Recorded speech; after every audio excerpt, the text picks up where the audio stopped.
All right, listen, I can't sit here and pretend that I know everything or that I was the most disciplined throughout my career, because I wasn't.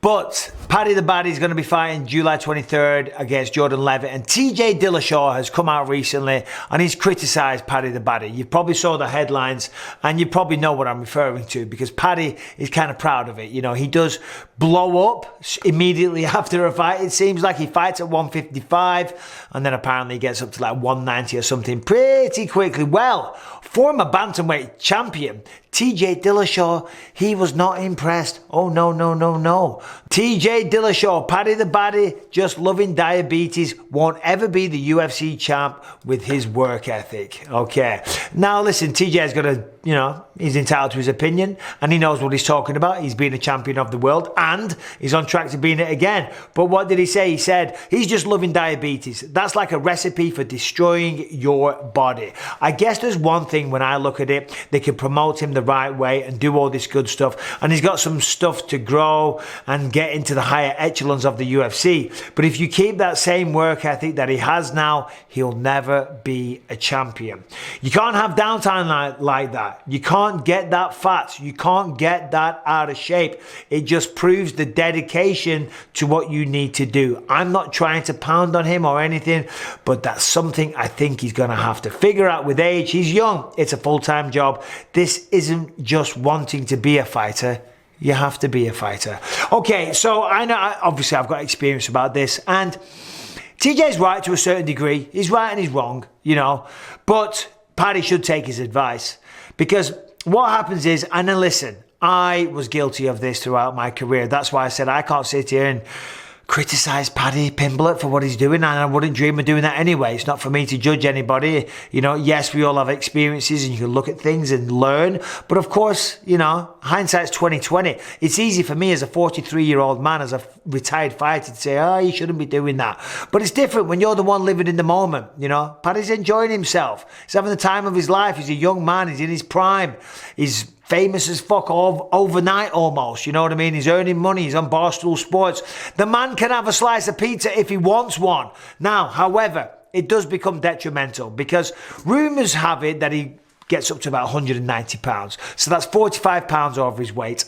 I remember in between fights, I definitely did the same thing. I would get heavy. I remember I was filming The Ultimate Fighter. I got up to 233. So that's 48 pounds over. So that was even worse than what Paddy was doing.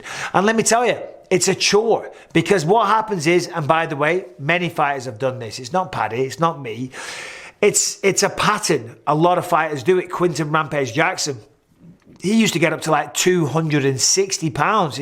Absolutely massive. Ricky Hatton, or as they called him, Ricky Fatten, the boxer out of Manchester, in case you don't know. Yeah, he got very, very big. Very big. I mean, he liked to beer, he liked to fry up, he liked to enjoy himself. This is the thing. So when you're training for a fight, because people like us, you know, we're kind of all or nothing, you know, and we obsess over the fight because we love it. But then when the fight's over, the challenge is over, and then we go back to living our normal lives. And as I say, in hindsight, I wish I didn't do that, because what happens is that the fight, the training camp, should I say, pardon me, it becomes all about making weight. It becomes a fat camp, not a fight camp. It does. Everything is geared to losing those calories, because if you don't step on the scale at the right way, number one, there's a potential that the fight won't go ahead. You're going to lose 20 or 30% of your purse. And there's also a good possibility that you're then going to go on and lose that fight, because it's going to hinder your performance. Because nobody accepts losing, not making weight. Everyone tries to make weight. And if the weight cut's so bad that you don't even make weight, then when you get to round 2, you're going to be so tired. You're going to be absolutely exhausted. And then you got a guy that's fresh, that's happy, that's financially happy because they've got 30% of your purse kicking you in the face. And it doesn't feel good. But as I say, more importantly, the fight camp becomes more of a fat camp. You know, like I remember, you know, I would get up to like 230. I'd have to be 185 in 8 weeks. And you would get out of bed and you would have to run first thing in the morning. You would not take on the carbohydrates, because the carbs, you know, they're the things that help you recover, but they're also things that make you gain weight, maintain muscle, you know, but also hang on to water. So you reduce the carbs, because if you reduce the carbs, then you lose weight quicker. However, as I said, you're not recovering. And the sport of mixed martial arts is so hard to get ready for. You know, you got to do boxing, kickboxing, wrestling, jiu-jitsu. You got to do your sparring. You got to hit pads. You got to run sprints. But then you're cutting out carbohydrate. It's absolute lunacy. But that's what you have to do. And because of that, yes, you lose fat, but you also lose muscle. So therefore, you're not going in at your athletic prime. You're not going in as the best version of yourself. Yes, you can still make weight, but are you the best version of yourself? Come find out. Had you have been a bit more disciplined and stayed the course, followed a diet, allowed yourself a little cheat meal, allowed yourself a few beers if you want. If you want to have a slice of cake or a pizza or whatever, so be it, but you don't make it every day. If you followed that kind of plan, you would probably go into the Octagon with more muscle on you, better rested, mentally stronger, because the fight camp hasn't been such a brutal pain in the ass. Do you know what it's like getting out of bed every single day, stepping on the scale, and you look on it and you're like, oh my God, I'm at the same bloody weight. I got to run more. I got to eat less. I got to train more. I got to drive myself into the ground. All while your opponent, if they've been disciplined, they have, you know, maybe they're having steak and rice and vegetables and they're feeling good, and they're having porridge, oatmeal for the Americans, you know. That guy's happy, that guy's full, that guy's kicking ass.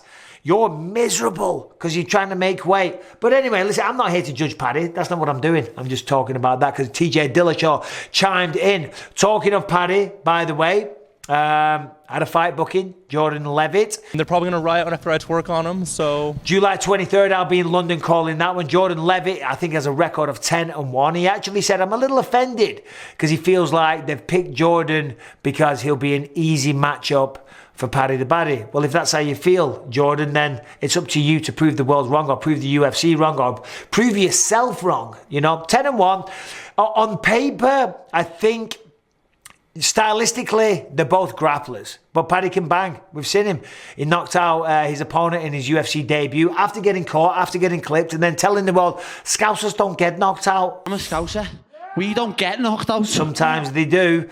So he's got to be careful. But in terms of grappling, I think Paddy's got nothing to worry about there. And Jordan has nothing to worry about. On the feet, I think I'd probably favour Paddy. But still, you know, game plans do matter. Game plans come into effect. So that would be an interesting fight. Paddy the Baddy's coming back July 23rd. UFC London shaping up very, very nicely. Darren Till taking on Jack Hermanson. That's an interesting fight. Of course, main event. We've got Big Tom Aspinall taking on Curtis Blades. Huge fight in the heavyweight division. Molly McCann's on there as well. Paul Krieg taking on Volkan Oezdemir. We've also got Alexander Gustafsson and Nikita Krylov. I mean, that is a stacked card. I can't wait for it. But anyway, I'm going off on a tangent. I'm talking nonsense. I'm going on. TJ Dillashaw says Paddy the Baddy will never be a champion because he doesn't have the discipline. What do you think? Let me know in the comments down there. Thanks for watching. Hope you're well. Take it easy.